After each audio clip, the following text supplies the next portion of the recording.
Good morning बच्चों। देखिए आज का अपना जो चैप्टर है वो है accounting for share capital issue and for feeder. ठीक है, तो इसमें हम लोग को दो टॉपिक देखना है इस चैप्टर में। अंशों का पहले निर्गमन करना है, उसके बाद अंशों का हरण करना है। ठीक है, निर्गमन को इंग्लिश में इशू बोलते हैं और हरण को इंग्लिश में क्या बोलते हैं, फॉर फीडर बोला जाता है। ठीक है, तो देखिए सबसे पहले दिया हुआ है कुछ टर्मिनोलॉजी, शब्दावली। शब्दावली में कुछ वर्ड ऐसे होते हैं जो बहुत ज़्यादा इंपॉर्टेंट होते हैं, जो आगे चलकर हम लोग को क्या होते हैं इस चैप्टर के लिए यूजफुल होते हैं। ठीक है, तो देखिए सबसे पहले क्या दिया हुआ है, अंश। पहले नंबर पे क्या है, अंश है। कंपनी की पूंजी की प्रत्येक इकाई को अंश, भाग, हिस्सा कहते हैं। कंपनी अपने पूंजी को क्या करता है, प्राप्त करने के लिए अंश के रूप में विभाजित करता है। ठीक है, और उसको इशू करता है। इस तरह से पब्लिक जो होती है क्या करती है, उससे खरीदती है, उस अंश को खरीदती है। तो इस तरह से क्या होता है कि कंपनी का जो पूंजी होता है वो प्रत्येक इकाई में क्या होता है बटा होता है। ठीक है, उसी इकाई को हम लोग क्या कहते हैं, अंश, भाग या हिस्सा कहते हैं। जैसे कोई कंपनी जो है उसका 1 लाख पूंजी है। ठीक है, 1 लाख का पूंजी है और 10,000 व्यक्ति जो है, सॉरी 10,000 शेयर है उसके पास 10 रुपए वाले, 1 लाख हो गया। अब वो 10,000 शेयर को क्या कर रहे हैं, पब्लिक खरीद रही है। तो उसी भाग को, जो भाग को कोई व्यक्ति जो है 1,000 खरीदा, कोई व्यक्ति जो है 2,000 अंश खरीदा, कोई व्यक्ति 3,000 अंश खरीदा, तो इस तरह से उसी इकाई या भाग को क्या, अंश या भाग को क्या बोलेंगे हम लोग, पूंजी कहेंगे। ठीक है, फिर दूसरे नंबर पे है समता अंश, इक्विटी शेयर। वे अंश जिनको लाभांश के भुगतान तथा कंपनी के समापन की दशा में पूंजी की वापसी का पूर्वाधिकार ना हो। देखिए इक्विटी शेयर जो होता है, जो समतांश जो खरीदते हैं, जिनको इक्विटी शेयर होल्डर कहा जाता है, समतांशधारी कहा जाता है, उनको लाभांश प्राप्त करने का भी अधिकार प्राप्त नहीं होता है। और कंपनी के समापन जब होगा, ठीक है, कंपनी का जब अंत होगा तो उस कंडीशन में पूंजी प्राप्त करने का भी पूर्वाधिकार नहीं होता है। ठीक है, फिर है तीसरे नंबर पे पूर्वाधिकार अंश।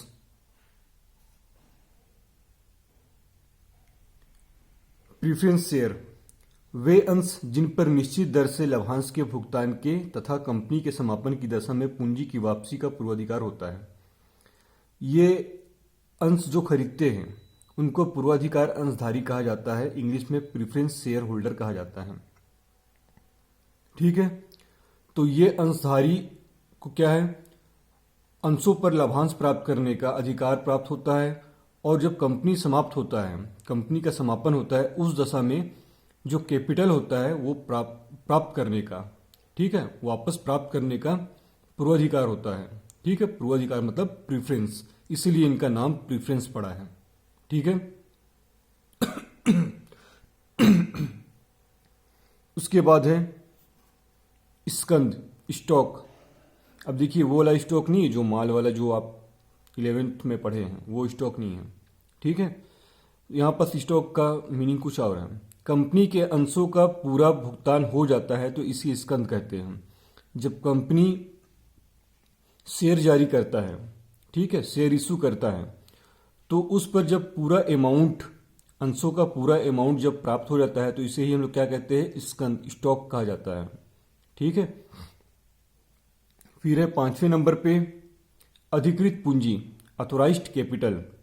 कंपनी की पूंजी की अधिकतम सीमा जिससे अधिक पूंजी क्या है, कंपनी निर्गमित नहीं कर सकती है।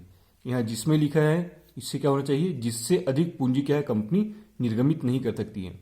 जैसे मान लेते हैं कि एक कंपनी की अधिकतम सीमा जो है 10 लाख रुपए है, तो उसका ऑथोराइज्ड कैपिटल 10 लाख रुपए है, तो कंपनी जो है 10 लाख रुपए से अधिक का अंश जारी नहीं कर सकता है। ठीक है, वही ऑथोराइज्ड कैपिटल कहा जाता है।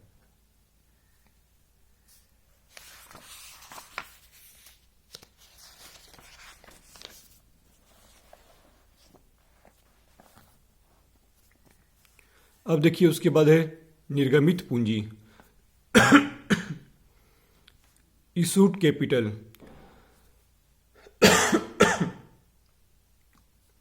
इशूड कैपिटल अधिकृत पूंजी का वह भाग जो जनता को बेचने के लिए जारी किया जाता है। जो ऑथोराइज्ड कैपिटल होता है, जैसे बताया मैंने अभी, ऑथोराइज्ड कैपिटल कंपनी का जितना होता है, जैसे बताया मैंने कि कंपनी का ऑथोराइज्ड कैपिटल 10 लाख रुपए है, ठीक है, और वो 10,000 अंशों में 10 रुपये वाले अंशों में 10,000 अंशों में क्या है, विभक्त है। तो इस तरह से कंपनी जो है वो 1 लाख जो अंश है, ठीक है, उसमें से केवल 1 लाख ही अंश वो क्या कर सकता है, इशू कर सकता है। जितना इशू कर रहा है, मान लेते हैं 50,000 इशू कर रहा है, 1 लाख अंश में से केवल 50,000 इशू कर रहा है, तो उसी को हम लोग क्या बोलेंगे, निर्गमित पूंजी। अब 50,000 अंशों का 10 रुपए के हिसाब से कितना हो जाएगा, 5 लाख रुपए हो जाएगा। तो वो अधिकृत पूंजी का ऑथोराइज्ड कैपिटल जो 10 लाख रुपए है, उसका आधा भाग मतलब 5 लाख रुपए जो है वो क्या कर रहा है, वो जनता के बीच इशू कर रहा है, उसी को हम लोग क्या बोलते हैं, इशूड कैपिटल बोला जाता है, ठीक है। उसके बाद है 7वें नंबर पे प्रार्थित पूंजी, सब्सक्राइब्ड कैपिटल। निर्गमित पूंजी का वह भाग जो जनता द्वारा ले ली जाती है। अब जैसे कंपनी का क्या था, 1 लाख कंपनी के पास शेयर था, जिसमें से कंपनी ने 50,000 शेयर इशू किया, ठीक है।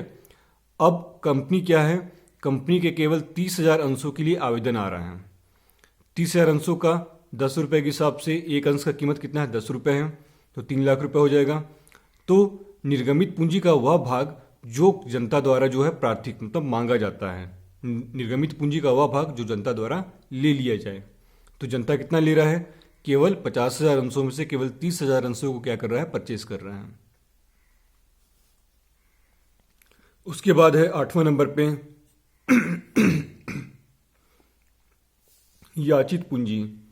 कंपनी द्वारा वस्तु मंगाई जाती है,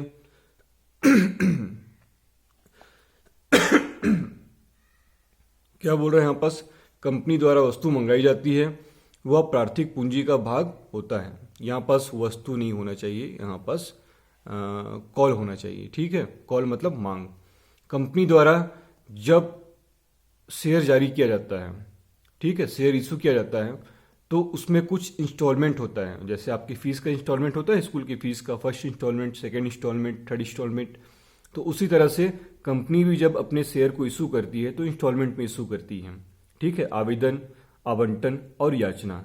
तो क्या बोल रहा है, कंपनी द्वारा मांगी जाती है वही प्रार्थिक पूंजी का भाग होता है। जैसे कंपनी जब आवेदन जारी किया, जब शेयर इशू किया, तो क्या हो रहा है, आवेदन का पैसा पहले आ रहा है, ठीक है, उसके बाद उनको आवंटित कर रहा है मतलब बांट रहा है, ठीक है। अब उससे क्या कर रहा है, बांटने के बाद कुछ माह बाद या कुछ दिन बाद क्या कर रहा है, याचना की राशि, कॉल की राशि क्या कर रहा है, मांग कर रहा है। तो ये होता है याचित पूंजी, मांगी गई पूंजी। उसके बाद है 9वें नंबर पे दत्त पूंजी, पेड अप कैपिटल। वह पूंजी जो अंशधारियों द्वारा कंपनी को चुका दी जाती है। अब कंपनी जो राशि मांगेगा अंशधारियों से, जब अंशधारी उस राशि को कंपनी को चुका देंगे तो उसी को क्या बोलेंगे, पेड अप कैपिटल। दत्त पूंजी मतलब चुकाया गया पूंजी। उसके बाद है पूंजी संचय। तो पूंजी संचय क्या होता है, जो पूंजीगत लाभ में से सृजित किया जाता है, ठीक है, सृजन किया जाता है, वो संचय पूंजीगत संचय कहलाता है, ठीक है, पूंजी संचय कहलाता है। क्योंकि हम लोग उस लाभ को कहाँ से संचय कर रहे हैं, सृजन कर रहे हैं उस लाभ का उस संचय पूंजी संचय को कहाँ से हम लोग निकाल रहे हैं, तो पूंजीगत लाभ में से निकाल रहे हैं, ठीक है। उसके बाद है 11वां पॉइंट प्राइस 8 पर सम मूल्य। अंश के अंकित मूल्य के बराबर निर्गमन मूल्य हो तो वह सम मूल्य कहलाता है। जैसे कंपनी का एक अंश का वैल्यू कितना है, 10 रुपए है, और कंपनी क्या है, उस अंश को उसी 10 रुपए में क्या कर रहा है, इशू कर रहा है। ना तो उससे कम में इशू कर रहा है, ना तो उससे ज्यादा में इशू कर रहा है। जितना उसका अंकित मूल्य था उसी मूल्य पर क्या कर रहा है, उसको जारी कर रहा है। फिर है 12वें नंबर पे प्रीमियम मूल्य, प्राइस एट प्रीमियम। जब अंश का मूल्य अंकित मूल्य से अधिक होता है तो इसे प्रीमियम मूल्य कहते हैं। देखिए, जब कंपनी का एक अंश का वैल्यू, फेस वैल्यू जो है 10 रुपए है, अंकित मूल्य जो है वो 10 रुपए है, और कंपनी जो है उसको 12 रुपए में इशू कर रहा है, मतलब 2 रुपए ज्यादा में इशू कर रहा है, तो 2 रुपए क्या कहलाएगा, प्रीमियम कहलाएगा। तो इस तरह से बोला जाएगा कि कंपनी अपने अंश को अंकित मूल्य से ₹2 प्रीमियम पर इशू कर रहा है। ठीक है। उसके बाद है तीसरे नंबर पे बट्टा मूल्य, प्राइस एट डिस्काउंट।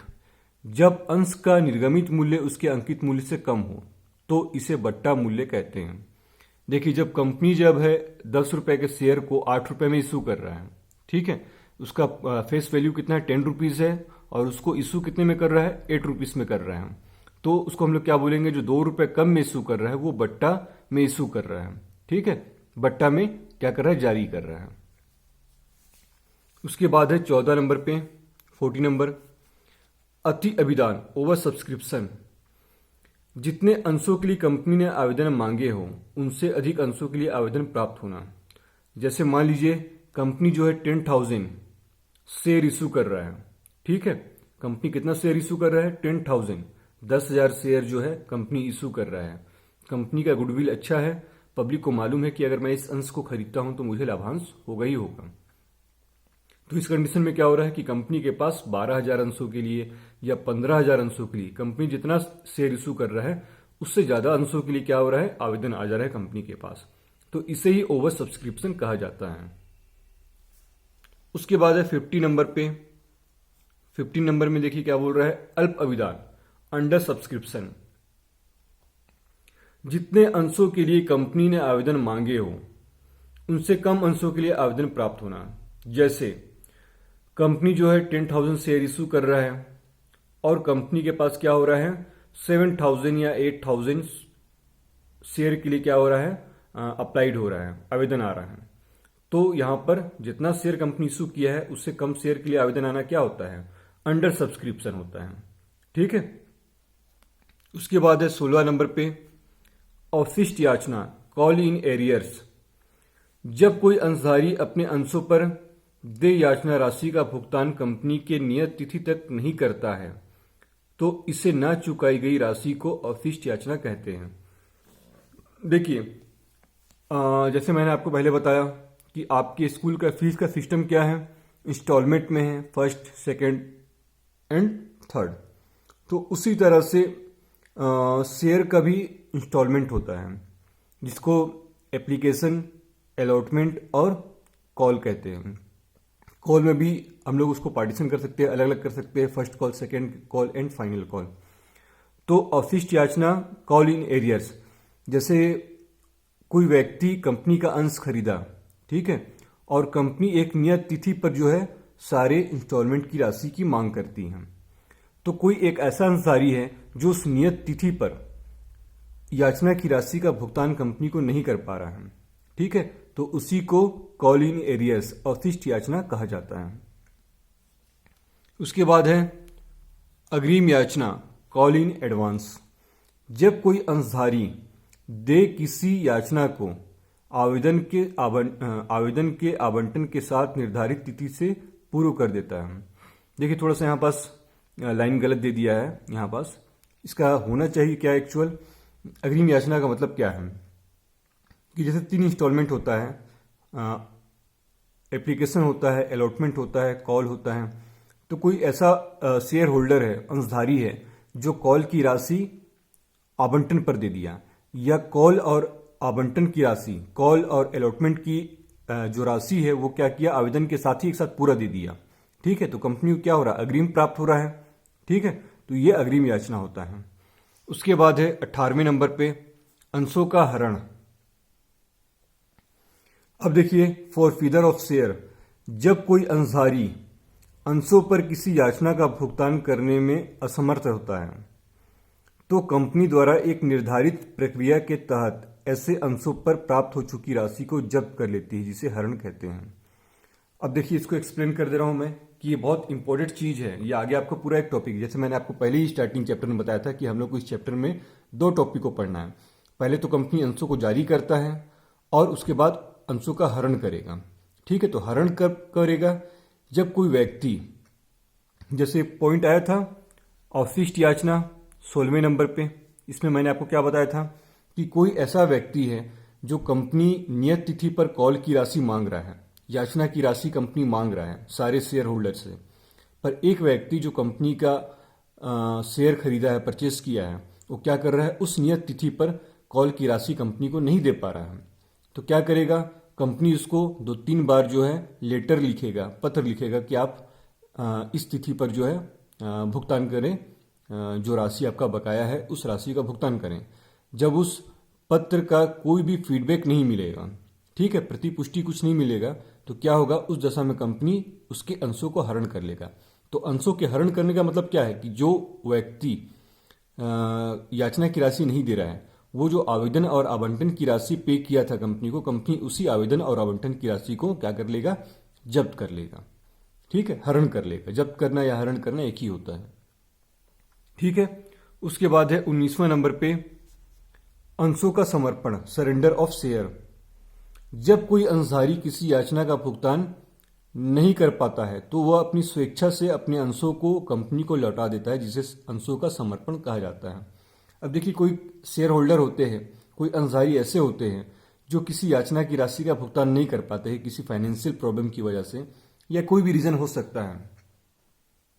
ठीक है, कोई भी रीजन हो सकता है जिसकी वजह से वो क्या है, याचना की राशि मतलब कॉल की राशि जो है पेमेंट नहीं कर पा रहा है, भुगतान नहीं कर पा रहा है। ठीक है, तो उस दशा में क्या करेगा, वो अपनी स्वेच्छा से, अपनी इच्छा से जो है अपने अंशों को कंपनी के सामने क्या करेगा, लौटा देगा, समर्पित कर देगा कि भैया मैं आपके याचना की राशि का भुगतान नहीं कर पाऊंगा, आप मेरे अंशों को रख सकते हैं। तो इसे ही अंशों का समर्पण, सरेंडर कहा जाता है। ठीक है, समर्पण मतलब क्या होता है, सरेंडर। ठीक है, तो सरेंडर कर देगा वो अपने अंशों का। क्लियर है। अब देखिए उसके बाद है मीनिंग ऑफ डेफिनेशन,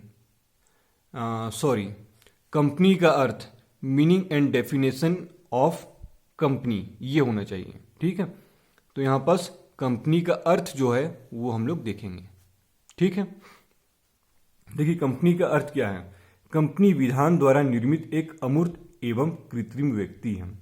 कंपनी जो है विधान द्वारा, विधान मतलब विधि द्वारा जो है निर्माण किया जाता है कंपनी का, इसलिए इसको आर्टिफिशियल पर्सन कहा जाता है, जिसका अपने सदस्यों से पृथक अस्तित्व होता है। जो कंपनी के जो सदस्य जो होते हैं उनसे उनका अलग अस्तित्व होता है। किसका, कंपनी का जो अस्तित्व जो है उसके सदस्यों से, उसके मेंबर से जो है बिल्कुल अलग होता है। इसकी एक सार्वमुद्रा होती है। सार्वमुद्रा मतलब एक सील होता है। ठीक है, तो उसका अपना एक सील होता है, इसे निरंतर उत्तराधिकार प्राप्त होता है। जो सील जो होता है, जो सार्वमुद्रा जो होता है, उसका अपना एक क्या होता है, एक निरंतर उत्तराधिकार, एक अधिकार प्राप्त होता है उससे। ठीक है, तो देखिए अर्थ में फिर क्या बोल रहे हैं। साधारणतया कंपनी का आशय किसी सामान्य उद्देश्य के लिए निर्मित अनेक व्यक्तियों के एक संघ से है। अब देखिए साधारण तौर पे अगर बोला जाए तो कंपनी का यहाँ पास मीनिंग क्या बोल रहा है कि किसी सामान्य उद्देश्य के लिए सारे व्यक्ति जो है वो क्या कर रहे हैं, किसी एक उनका सामान्य उद्देश्य है, उस उद्देश्य के लिए क्या कर रहे हैं, एक कंपनी को क्या किए हुए, कृत्रिम व्यक्ति का क्या किए हैं, निर्माण किए हैं, निर्मित किए हैं। ठीक है, इसमें अनेक व्यक्ति शामिल होते हैं, या संघ, उस व्यक्तियों के समूह को क्या बोलते हैं हम लोग, संघ बोलते हैं। कंपनी एक कृत्रिम, अदृश्य एवं अमूर्त व्यक्ति है। कंपनी जो होता है वो क्या होता है, आर्टिफिशियल होता है, अदृश्य होता है, ना दिखने वाला होता है, अमूर्त व्यक्ति होता है, इंटेंगिबल। ठीक है, जिसका अस्तित्व केवल विधान की दृष्टि में होता है। जिसका अस्तित्व केवल क्या होता है, जिसका अस्तित्व मतलब बोला जाए तो जिसका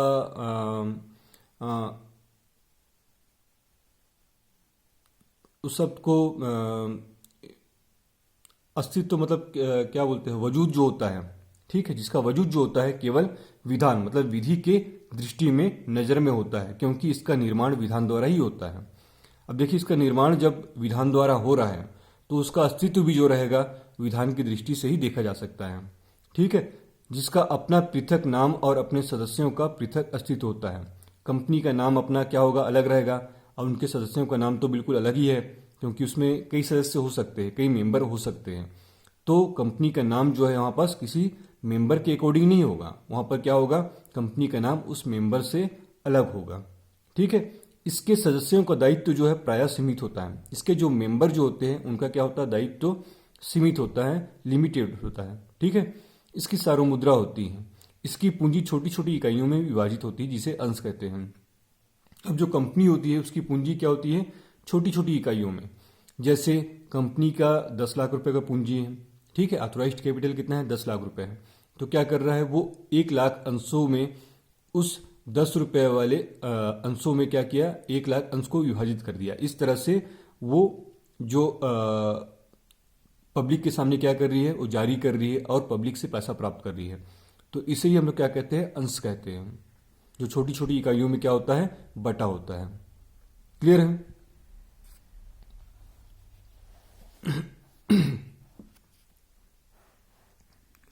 अब देखिए कंपनी की विशेषताएं। पहले नंबर पे कृत्रिम व्यक्ति। कंपनी विधान द्वारा निर्मित एक कृत्रिम व्यक्ति है। कंपनी क्या है, विधि या विधान द्वारा जो है निर्मित, जो बनाया गया है एक कृत्रिम व्यक्ति है। वह सामान्य व्यक्ति की तरह संपत्ति का क्रय विक्रय, अन्य पक्ष के साथ अनुबंध या उन पर वाद प्रस्तुत कर सकता है। देखिए जो कंपनी है वो भी एक आर्टिफिशियल पर्सन है, मतलब पर्सन की तरह ही वो काम कर रहा है, ठीक है, एक नेचुरल जो पर्सन होता है उसी की तरह वो काम कर रहा है। सामान्य व्यक्ति की तरह क्या कर रहा है, क्रय विक्रय कर रहा है, अन्य पक्ष के साथ अनुबंध कर रहा है, मतलब कॉन्ट्रैक्ट कर रहा है, या उस पर वाद प्रस्तुत कर सकता है जो उसके खिलाफ कुछ काम कर रहा है। तो वह अपने अधिकार एवं दायित्वों के निष्पादन में सार्वमुद्रा लगाकर कोई कार्य करता है। देखिए कंपनी जो है वो अपने अधिकार एवं दायित्वों के निष्पादन में, जो उसका अधिकार या जो उसका रेस्पॉन्सिबिलिटी जो होता है या जो अथॉरिटी जो होता है उसके निष्पादन में क्या करता है, सार्वमुद्रा लगाकर, अपना सील लगाकर क्या है, कोई भी कार्य करता है। तो ऐसा कार्य कंपनी द्वारा किया गया कार्य माना जाता है। जब कोई ऐसा कार्य हो रहा है तो क्या हो रहा है, उसको कंपनी द्वारा किया गया कार्य माना जाता है। फिर दूसरे नंबर पे है सीमित दायित्व, लिमिटेड लायबिलिटी। कंपनी के सदस्यों का दायित्व उसके द्वारा खरीदे गए अंशों तक सीमित रहता है। जो कंपनी के सदस्यों का दायित्व जो होता है, जो कंपनी के जो मेंबर होते हैं, ठीक है, जो कंपनी के अंश खरीदते हैं तो कंपनी के मेंबर कहा जाता है। तो उनके द्वारा खरीदे गए अंशों तक ही सीमित होता है। जितना अंश खरीदे हैं उतना ही तक उनका जो रहेगा दायित्व वो सीमित रहेगा, ठीक है। उसके बाद है पृथक अस्तित्व, सेपरेट लीगल एंटिटी। कंपनी का अस्तित्व कंपनी से पृथक होता है, कंपनी का अस्तित्व जो है अंशधारियों से पृथक होता है। देखिए कंपनी का अस्तित्व अलग होता है, अंशधारियों का अस्तित्व अलग होता है। जबकि अंशधारी कंपनी के स्वामी होते हैं, जो एक्चुअल में बोला जाए, आप 11th में पढ़ चुके हैं इस चीज को, ठीक है। तो जो कंपनी के इक्विटी शेयर होल्डर होते हैं वही कंपनी के क्या होते हैं, ऑनर होते हैं, स्वामी होते हैं। पृथक अस्तित्व होने के कारण ही अपने नाम से अन्य पक्षों पर वाद प्रस्तुत कर सकता है। देखिए पृथक अस्तित्व होने के कारण कंपनी का अस्तित्व क्या होता है, कंपनी के मेंबर से पृथक होता है, और उसी कारण वो क्या है, अपने नाम से अन्य पक्षों पर, अपने नाम से जो उसका नाम है कंपनी का, उस नाम से क्या है, दूसरे पक्ष पर क्या है, वाद प्रस्तुत कर सकता है। अन्य पक्ष पर भी कंपनी पर वाद प्रस्तुत कर सकता है। जो अन्य पक्ष है, जो दूसरा पक्ष है, कंपनी, कोई दूसरा कंपनी है, वो भी क्या कर सकता है, कंपनी पर वाद प्रस्तुत कर सकता है। फिर है चौथे नंबर पे निरंतर उत्तराधिकार, ठीक है। तो कंपनी की किसी सदस्य की मृत्यु, उसके पागल या दिवालिया हो जाने पर कंपनी के जीवन पर कोई प्रभाव नहीं पड़ता है। देखिए कंपनी का कोई भी अगर मेंबर, उसका डेथ हो जा रहा है, या वो पागल हो जा रहा है, या वो दिवालिया घोषित हो जा रहा है, तो कंपनी के जीवन पर, ठीक है, जो कंपनी है, आर्टिफिशियल पर्सन जो है, उसके जीवन पर कोई भी प्रभाव नहीं पड़ेगा। वह निरंतर चलते रहती है। कंपनी क्या है, एक मेंबर के जाने से बंद नहीं होता है, ठीक है, वो निरंतर क्या है, कंटिन्यूस चलता रहता है, क्योंकि मृत व्यक्ति का उत्तराधिकारी कंपनी का मेंबर बन जाता है। जो व्यक्ति मृत हो रहा है, डेथ हो रहा है जिसका, या पागल हो गया या दिवालिया हो गया, तो उसका उत्तराधिकारी जो नॉमिनी जो रहेगा वो कंपनी का क्या होगा, मेंबर बन जाएगा। कंपनी स्थायी होती है, किंतु अंशधारी जब चाहे अंश बेचकर कंपनी से अलग हो सकते हैं। देखिए यहाँ पर क्या बोल रहा है कि कंपनी स्थायी होती है, ठीक है। कंपनी के जो अंशधारी होते हैं वे चाहे जब भी अंश को बेचकर क्या है, कंपनी से अलग हो सकते हैं। कोई कंपनी का अंश खरीदा था तो कंपनी का स्वामी कहलाएगा वो, अब क्या चाहता है कि वो इस कंपनी को छोड़कर दूसरी कंपनी में ज्वाइन होना चाहता है, तो उस कंपनी के अंश को बेचकर क्या करेगा, उस कंपनी से वो अलग हो जाएगा। ठीक है। या अंश खरीदकर पुनः सदस्य बन सकता है। जब अंश को बेचकर वो अलग हो गया, फिर बाद में उसका इच्छा हो रहा है कि नहीं मैं फिर इसी कंपनी से जुड़ना चाहता हूं, तो फिर क्या करेगा, वो अंश को खरीदकर पुनः उस कंपनी का मेंबर बन जाएगा। उसके बाद है 5वें नंबर पे अंशों का हस्तांतरण, ट्रांसफर ऑफ शेयर। अंशधारी आसानी से अपनी इच्छा अनुसार अपने अंशों का हस्तांतरण किसी भी व्यक्ति को किसी भी समय बिना किसी प्रतिबंध के कर सकते हैं। देखिए जो शेयर होल्डर होते हैं, ठीक है, तो वो क्या कर सकते हैं, अधिकांश यहाँ पर किस शेयर होल्डर के बारे में बात किया जा रहा है, तो जो इक्विटी शेयर होल्डर जो होते हैं वे उनके बारे में बात किया जा रहा है। तो जो इक्विटी शेयर होल्डर होते हैं वो क्या करते हैं, अपनी इच्छा अनुसार अपने अंश को, अपने शेयर को किसी भी व्यक्ति को ट्रांसफर कर सकते हैं किसी भी समय पर, कोई प्रतिबंध उस पर नहीं होता है। ऐसा कोई प्रतिबंध कंपनी नहीं लगाता है कि आप मेरे इक्विटी शेयर को परचेस किए तो आप मेरी कंपनी के अंश को ट्रांसफर नहीं कर सकते, बेच नहीं सकते हैं। तो वो कभी भी बेच सकता है, वो कभी भी ट्रांसफर कर सकता है। ठीक है। किंतु निजी कंपनी में अंशों के हस्तांतरण पर उनके अंतर नियमों के अंतर्गत प्रतिबंध रहता है। जो निजी कंपनी होता है, ठीक है, जो प्राइवेट कंपनी होता है, उसके अंशों के हस्तांतरण पर, ट्रांसफर करने पर क्या है, जो पार्षद सीमा नियम, पार्षद अंतर नियम जो होता है, जो आपने पढ़ा है पार्षद सीमा नियम, पार्षद अंतर नियम, तो उस अंतर नियम के अकॉर्डिंग जो है उस पर प्रतिबंध रहता है, बैन रहता है। ठीक है। अब उसके बाद देखिए अगला है सारो मुद्रा, कॉमन सील। सारो मुद्रा कंपनी के अधिकृत हस्ताक्षर का कार्य करती है। जैसे मेरा सारो मुद्रा क्या है, मेरा साइन है, ठीक है, मैं साइन करता हूं, वो मेरा सारो मुद्रा है।